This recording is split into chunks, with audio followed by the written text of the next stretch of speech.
Subscribe to my channel. Okay, thanks. Here's the review.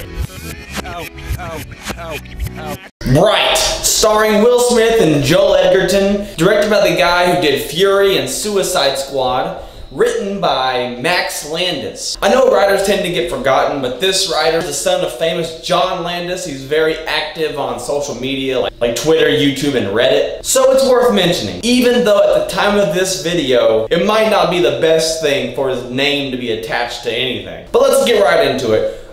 Bright is one of those movies you just gotta watch because of the unique concept. The world that is established and the subtle backstory on the world is pretty nice. With that being said, the execution is almost garbage. The film follows two cops, one being human, one being an orc. They respond to a call and get their hands on a wand, and then everybody's after them for the wand. Kind of like an end of watch, like all the different gangs are after them. For such a big film, it doesn't present itself that way. Almost like how the first Purge movie takes place in that one house, but while watching, you feel like there's a bigger, better story going on somewhere else. In this movie, it takes place mostly in the orc gangster side of town. I really feel like this movie should get a sequel, only so that we have a good version of this film. The main villains, they have some good moments, and they're kind of badass at times when they're first introduced, but really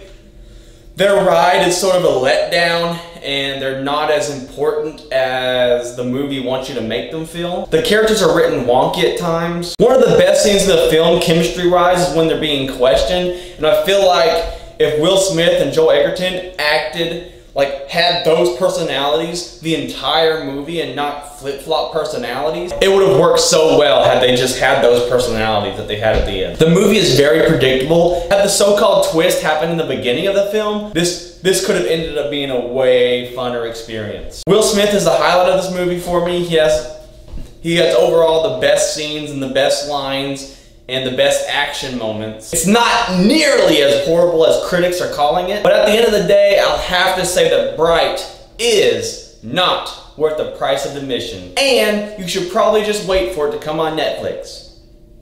Oh wait, it was released on Netflix. That works out perfectly. Did you see Bright? What did you think? If you could combine a fantasy element with another genre that wasn't a cop genre, which genre would you combine the fantasy element with?